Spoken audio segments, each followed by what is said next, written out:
The legal tampering period starts at noon today. That is the official and unofficial start, I suppose, of NFL free agency. But before we get there, we're going to hand deliver a 7-round Jets mock draft with all their official picks now in. We're going to give it to you pre-free agency style, 7-round mock with one of the best draft experts in the business. Let's roll.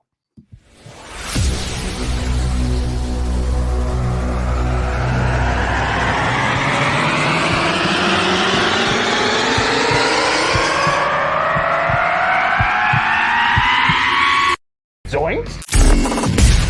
But it is unequivocally the Super Bowl for New York Jet fans. Field Yates, baby. Field Gosh darn Yates. Let's bring him on the show. Come on, people.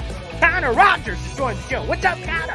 But Trevor Gosh darn Sycamore, baby, for me, personally, my favorite New York Jet of all time. Wow, it's great to be on. What an intro that was right there. Paul, nobody does an intro like you, man. Paul, you give the best intro of literally any podcast that I've ever been. I'm gonna lose my gosh darn bananas.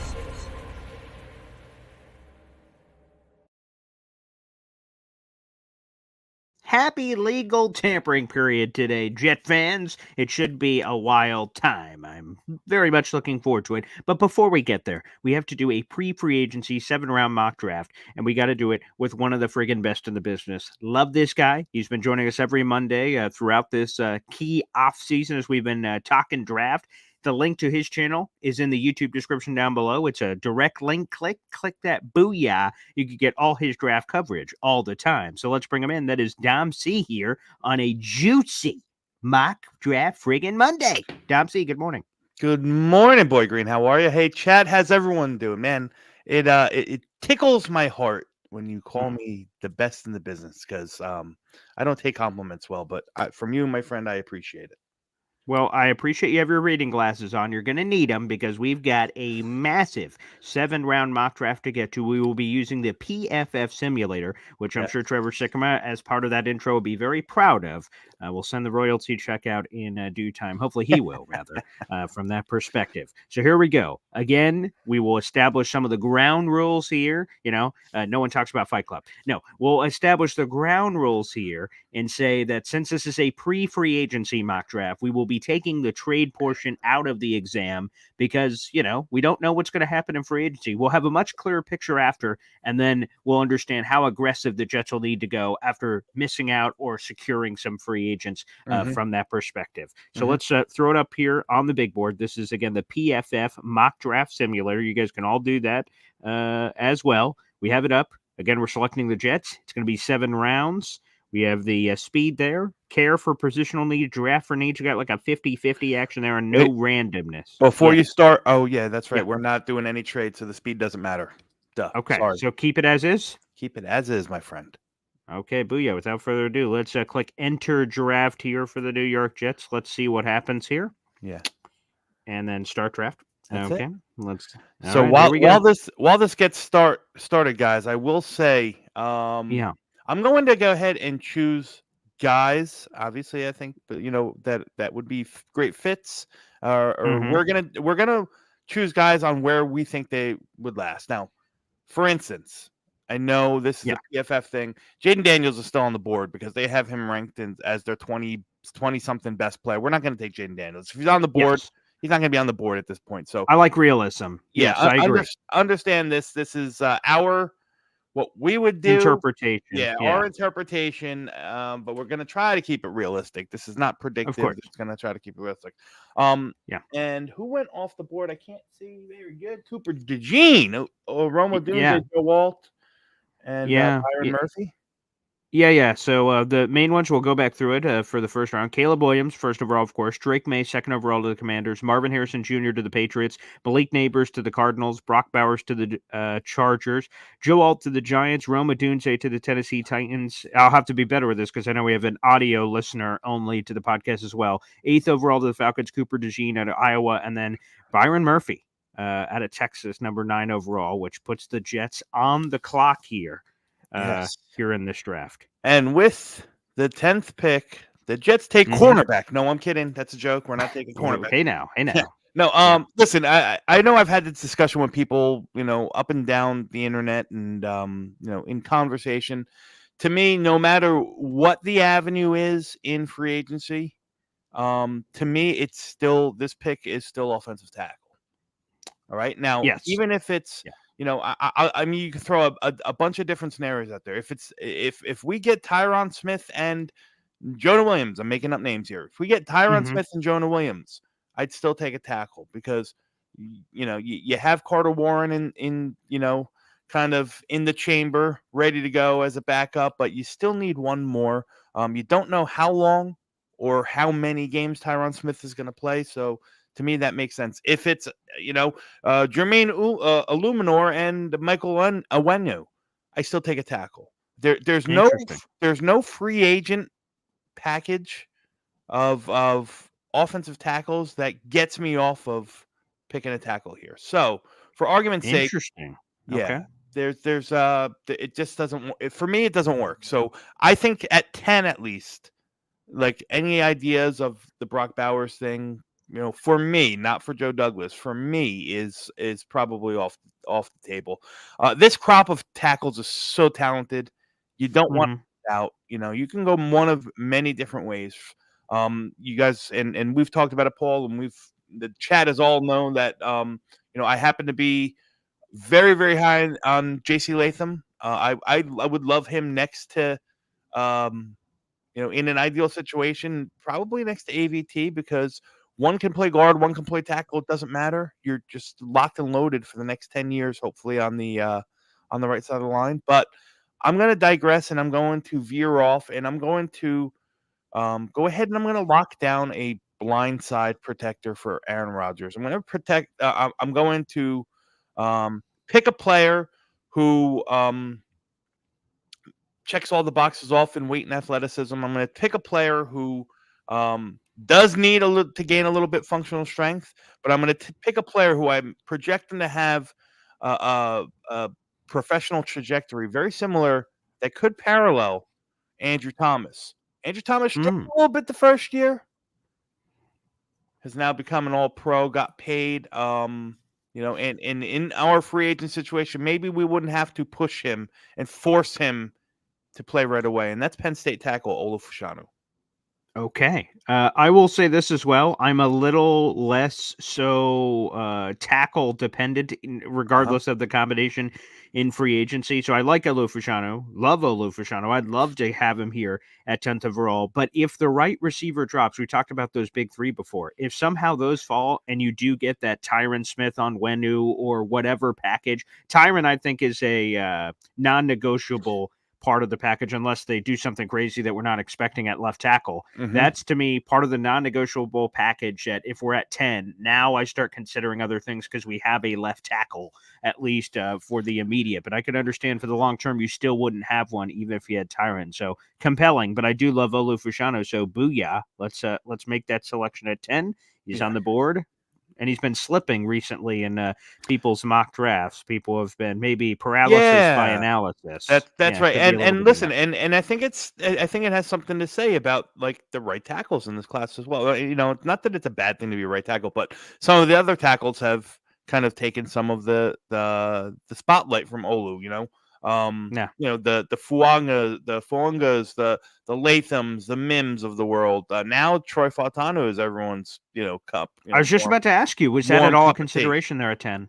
No, not for me. Okay. I Okay. know some people. Connor Rogers has him in his top 10 overall. Mhm. He's not for me. Like I said, he's probably 5 or 6. Whether either even or I'd probably take Mims over Fotano personally, but that's just Wow. me. Okay. Yeah. All right. All right. Very interesting. Okay, so there's a lot of the big quarterbacks still on the board. Hmm. So Rattlers and Pratts and things of that nature. That's been a discussion point. But is it the automatic that people have talked about that you have to go offensive tackle early, which we did in this mock draft proposed scenario, going Olu Fashanu, the offensive tackle to Penn State, and then you follow up with wide receiver? Is that the first area you look for? Or is there somewhere else? Listen, I think that you're still going to be, and I think you're still going to be able to get a decent wide receiver here come Okay. round 4. Again, this is a mock draft. This isn't reality. Yeah. Um, you know, it makes sense if you wanted to go the wide receiver route here. It makes sense if you wanted to shore up the interior of the offense or the defense. Yeah, I saw T'Vondre Sweat there. That's I very saw, and this is, you know what, we were talking about this with a couple guys in the chat last night. Like, I think this is the soft landing spot for T'Vondre Sweat. Like late second, maybe even early third, probably late second, but maybe even early third.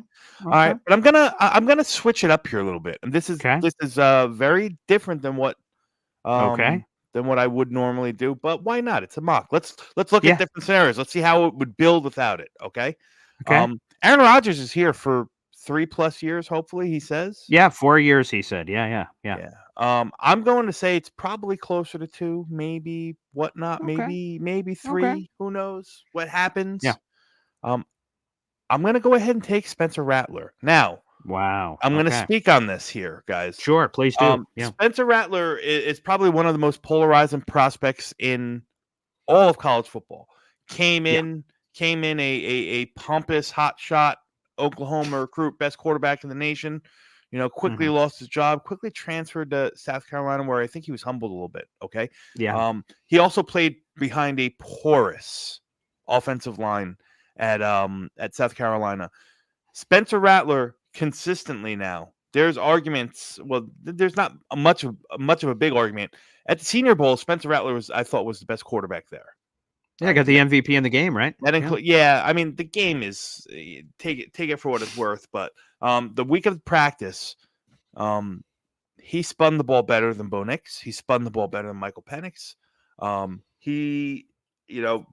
Carter Bradley was better than. I'm going to say that he has a much better professional career. He's mobile enough. He can make all the throws. Like I said, he's a little bit, he's been a little bit humbled, so I'm expecting him mature. He's a guy I don't want to, a little bit smaller, still has to get a little bit stronger. He's not a guy that you want to come in and turn the keys of your franchise over to, but he's a perfect ideal situation to sit and be a sponge and soak up what Aaron Rodgers has to offer. Again, what's his ceiling, do you think? If he sits a year or two, obviously he would in this scenario. At least a good year. NFL starter. Good NFL starter. Great. Yeah. We'll take that, I think. Yeah. Do I think he'll ever be a Pro Bowler? That's so hard to project. But I think he can be an NFL starter. So I think two of the guys that I like, not necessarily the best, but two guys that I like a little bit more than most is Spencer Rattler and JJ McCarthy. I think both of those guys are going to be phenomenal pros. So Spencer Rattler's game is reminiscent a little bit to what Aaron Rodgers' game was like in college. I mean, Aaron Rodgers was a little bit was a little taller, but just their movement skills, the way if they have to get out off platform, they can do it, still keep their shoulders and spin the ball well downfield. So Spencer Rattler's going to be my pick here at 72. Again, a little bit different from where I normally would go, but for the exercise, I wanted to mix it up. That's it. Yeah, so again, with the 72nd overall pick in the third round, the Jets are selecting South Carolina quarterback Spencer Rattler. Again, I'll make sure I do that for every pick for our audio-only listeners. I know there's a bunch that are on that platform as well. And there's a good chance. There's a good chance he's not at the he's not at the draft at this point. He's not here at this point. So. Let me ask you about this strategy now. So the next pick on the clock. So again, these are the official picks. There's no more mistakes anymore. This is the final draft order for the Jets. They have 2 picks in the 4th round, 110 and 112, and they're sandwiched in between. They got Las Vegas Raiders. They're in between these buns of the Jets. And I ask you here, Dom C, when you're looking at something like this, what is your strategy when you know that there's a team in between you? And I assume, obviously, you have a lot of these players on your board, and you have to make a calculated risk of who do we take here to make sure we don't lose it to whoever this middle team is. What's the strategy? Well, I guess the strategy would be, in real life, like, you want to see what, where they're, try to gauge where their holes are, like without having to scroll back and see who the Raiders pick. Can you click on Can you click on the Raiders and see who they pick? Yeah, sure. But in this exercise, since it's a mock draft, I don't think you can. Yeah, that's okay. Since it's a mock draft exercise, I know that they're going to take the higher value. So I'm going to just take the higher value first. And in this area, I'm looking 3 places. I'm looking wide receiver Okay. now. I'm looking wide receiver. Okay. I'm looking Okay. interior of the offensive line to get some depth, and probably in the defensive backfield. Okay, Whether it's a corner or safety, I think that's going to be a place where you can start plugging some holes. Yeah, Okay. you don't have to go any further. I'm just going to go. I'm probably going to go ahead and plug Javon Baker. I think he's but you can look at the interior of the line. Javon Baker is a wonderful prospect. I think he's a guy who complements Garrett Wilson very well. Another Senior Bowl riser, guy who's just through this entire process has really taken off. Big enough to handle some of the 50-50 balls that you want your outside receivers to do, but shifty enough and create separation. He's another guy who's trending upward in terms of his projection and production in the NFL, more so than college. Any flirtations with Cooper Beebe, the guard out of Kansas State, who's still available? Is that realistic? Those two guys are even Zach Zinter, man. So Beebe, Zinter, and Javon Baker are the 3 guys I'm going. So whichever one's the higher rated, that's who you're going to take. So Beebe's 122. What's Javon Baker? Yeah, let's go back to wide receiver and see. Baker is 120. Yeah, we're gonna go Baker and then Beebe. Okay. And if Beebe's gone, we're gonna take Zinter. So we're in good let's shape hope. here. Okay. So we'll go Javon Baker, the wide receiver at UCF. This is with the 110th overall pick in the 4th round. So we're gonna go here and cross our fingers for the Raiders. Okay, they went Tommy Eichenberg, the linebacker out of Ohio State. So we will quickly run this pick up to old Roger Goodell. And we'll go Cooper Beebe. So, the Jets have the 110th overall pick and the 112th overall pick, both in the 4th round. So now we're jumping right over to the guard. Again, Cooper Beebe, guard out of Kansas State, with the 112th overall pick. Very nice. Remember, the Jets don't have a 5th round pick. That is because of the Jacob Martin trade. That's actually how they got the extra 4th. They packaged Martin and a 5th to get a 4th.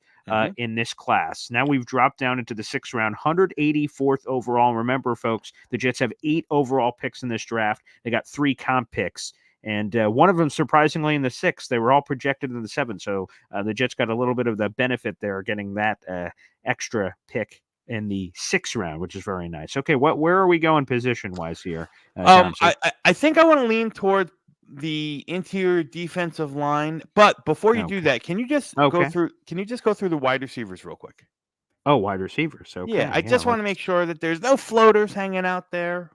I was looking for one player in particular, and he was gone, and that was Luke McCaffrey. He would be Yeah, he's a guy I think who's tested out a little bit more athletically than I liked, and I loved his film and I love his body control. He's a guy that in this 5th, 6th area I would love on. But we're going to go to defensive interior, Paul. We're going to go all the way to the bottom.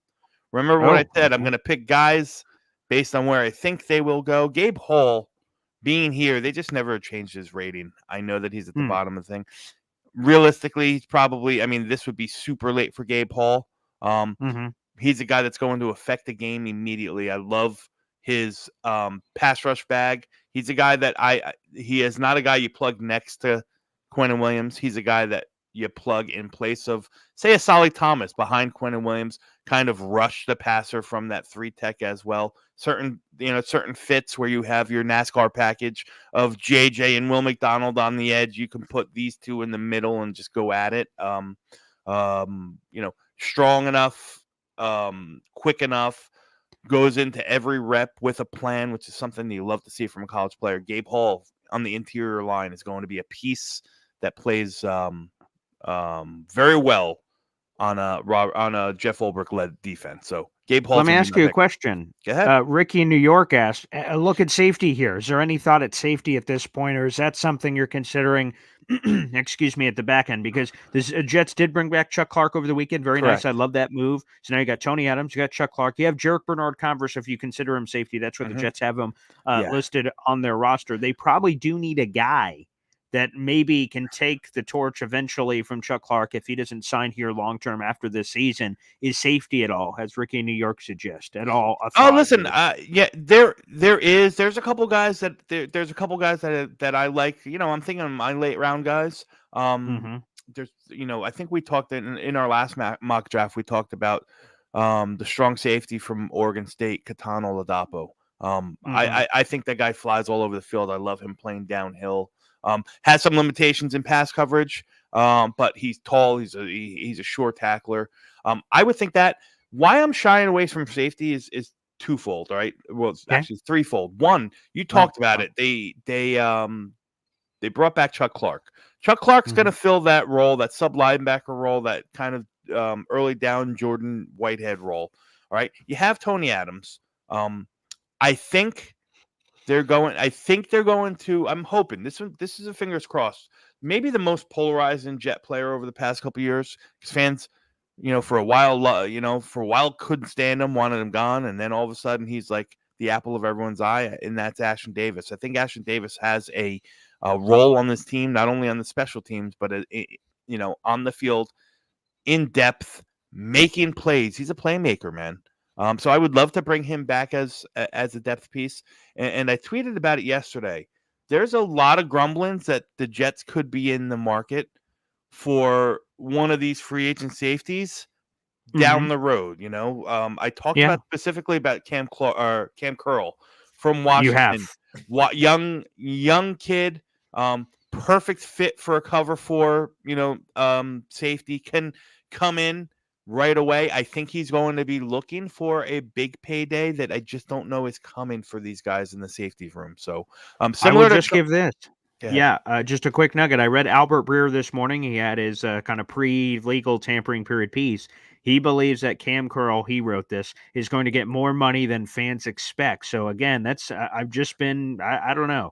Maybe the teams are higher on him than some random people are because he's again a former 7th round pick and all this other stuff. Again, I hope we're all wrong. I hope Breer's wrong. I hope I'm wrong. Because, man, to get a Curl on that CGJ, Chauncey Gardner-Johnson kind of contract would be a lot of fun because I think it's a compelling pitch to anyone on defense that it's easier to recruit because the Jets' success, hey, safety, come here, or pass rusher, come here and eat. I think it is a compelling case to these guys. Well, listen, and there's a very hefty safety market available right now, right? I mean, I think Jeremy Chin, I think what's his face from Denver, help me here. Justin Simmons. Xavier the Buffalo McKinney. Bills kids. Micah Hyde. Yeah, there's tons of safeties.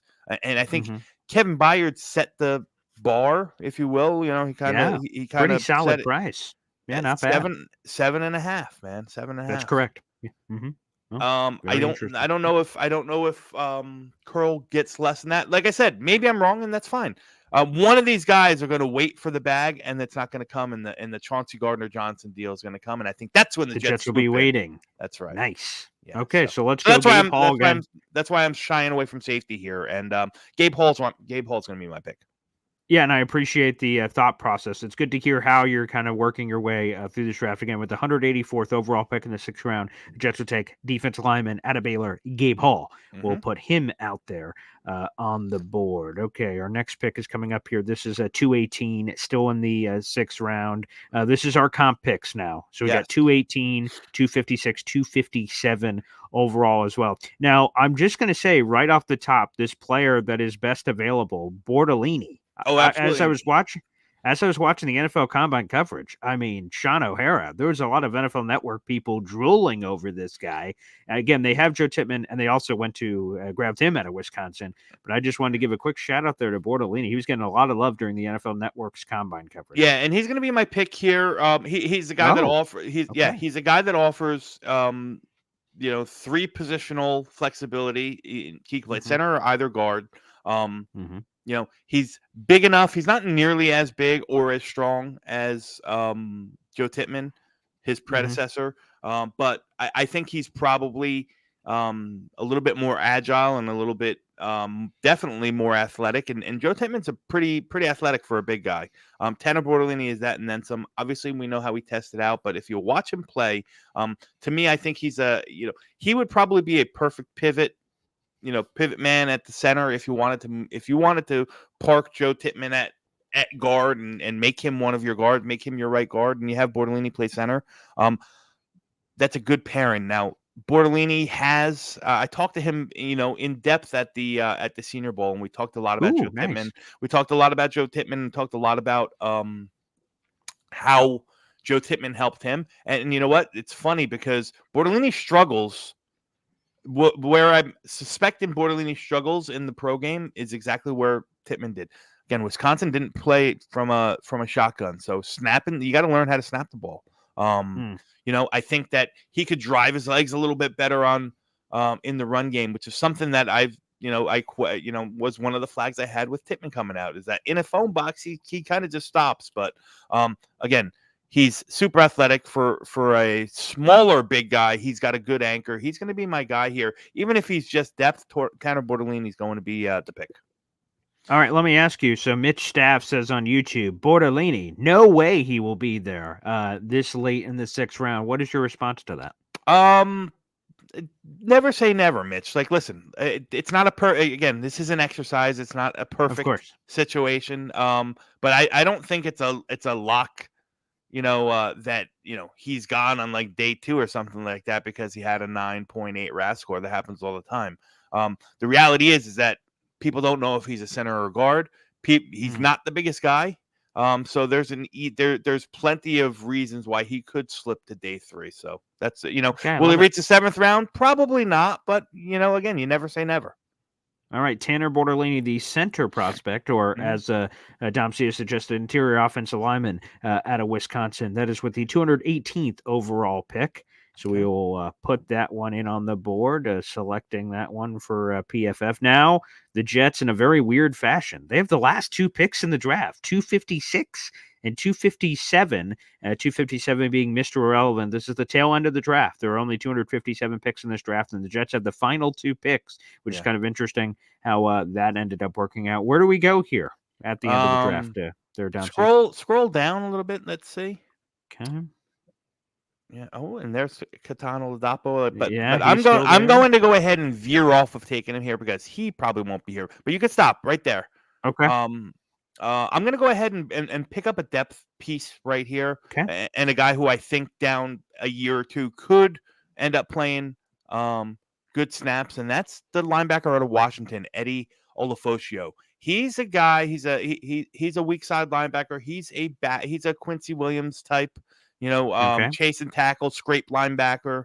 Can offer you something on special teams right away, and again, could be a good depth piece for that team because there's really nobody behind him, right? Yeah, I know that Sherwood is kind of like your Sam linebacker. He's your strong, he's your strong side.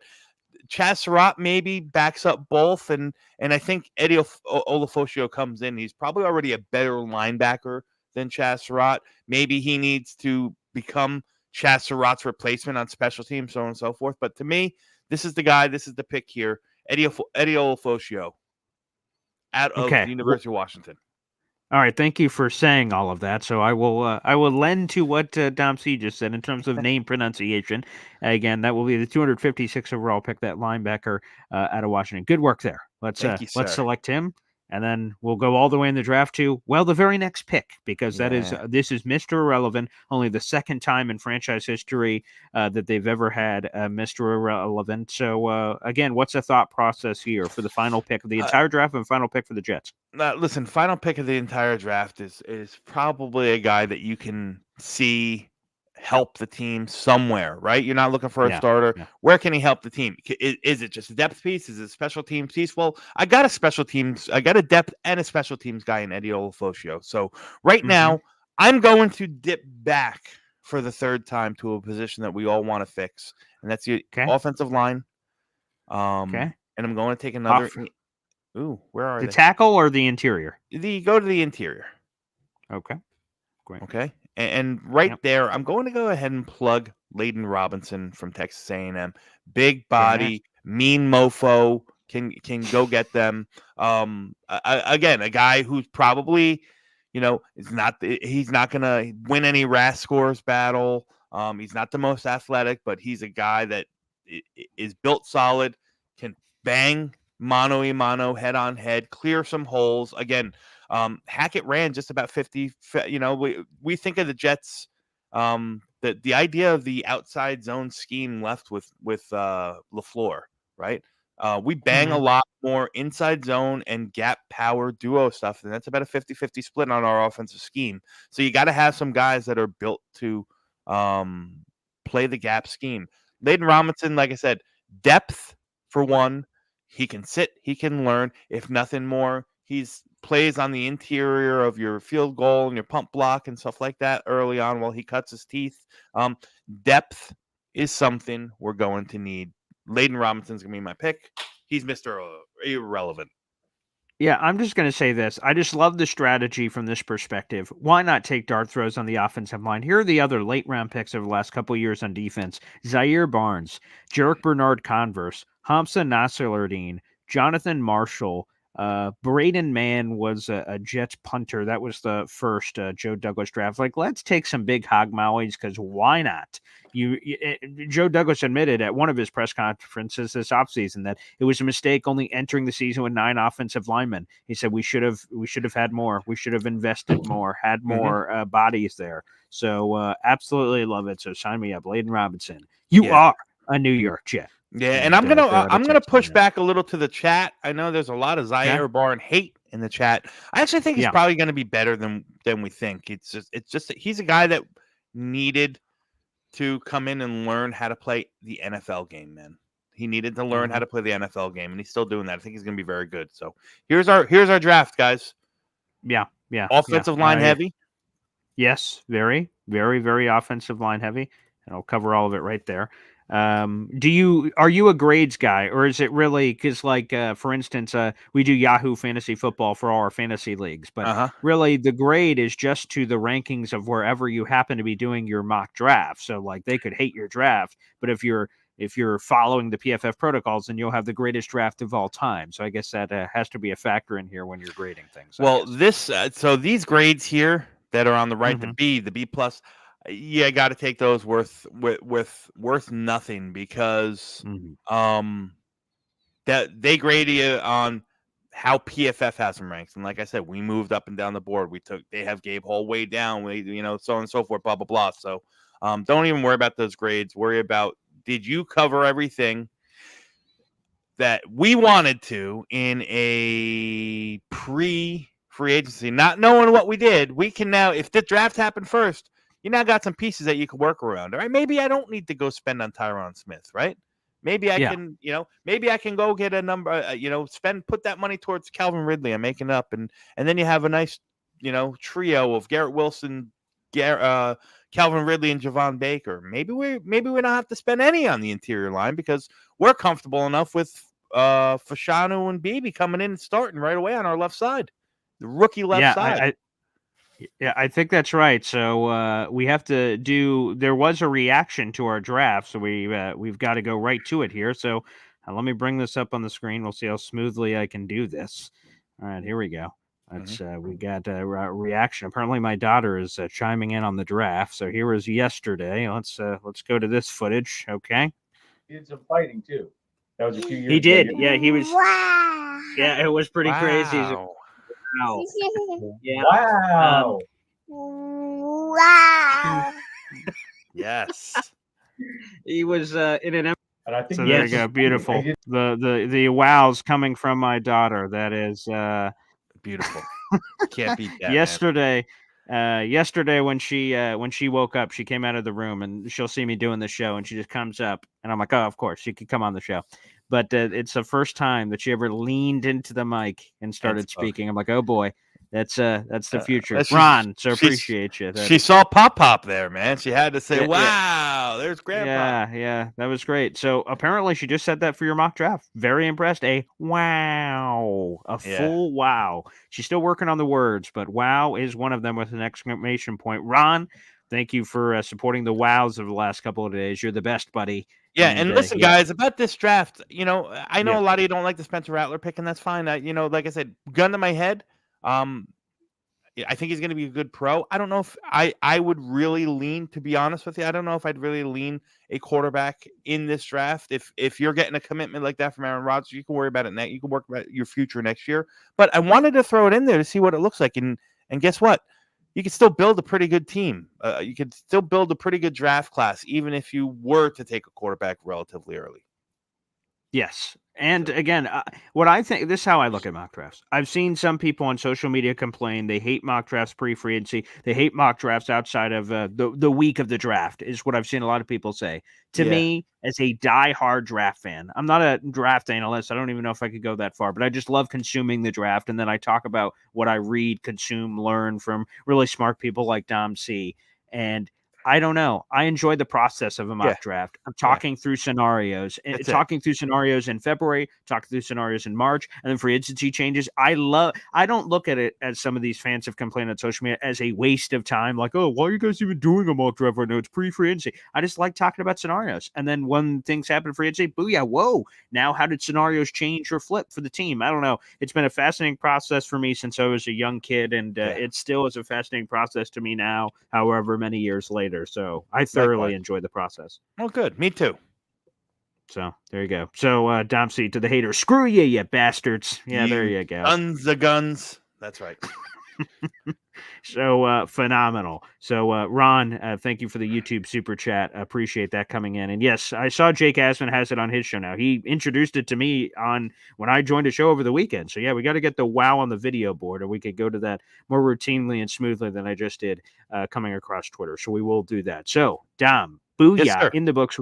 We have over 500 people in the room, so I'll give you a chance to give a shout out to all your wonderful platforms here in a minute, but also, guys, there's the 7-round mock of the draft in the books. We'll be posting that screenshot on all the social medias in case you missed the mock draft. We'll have a video link back to this so you guys can watch it if you missed it. So feel free. We'll send all that out in social media, and then we'll have a follow-up post mock draft, maybe in a couple weeks, 3 weeks or so, to kick off the month of April. I think that'll be a good time, well after free agency, to make that. But Dom, speak to the people. Where can they find your work? See me on YouTube. I have my own YouTube channel where it's just draft content, not New York Jets centric, but more so NFL draft, and that's Project Prospect with Dom C. You can also catch me. Mondays is a busy day for me. I start my day with and a cup of tea with my friend Paul. Yes. I then continue on part of the Talking Jets network, and we have a Talking Jets draft show every Monday at 8 o'clock tonight. Myself and Ryan will be hosting Devin Jackson from the Philadelphia Inquirer, getting deep into the weeds in some of these draft prospects. And then, of course, we finish it up also on Talking Jets network at 10 o'clock for the 10 o'clock mock with the GOAT, the Green Bean himself.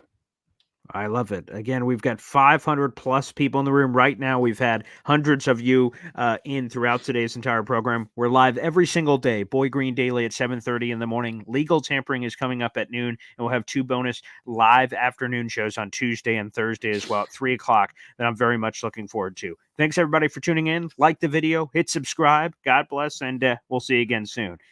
Good luck. Good luck to the Jets. Good luck to the Jets. As Dom C told me before the show, in the dented can aisle, find what you can. We'll be shopping in the dented can aisle, but that's okay, guys. Hopefully they find a keeper in there. That's what we're hoping for. Thanks, everybody. We'll see you next time.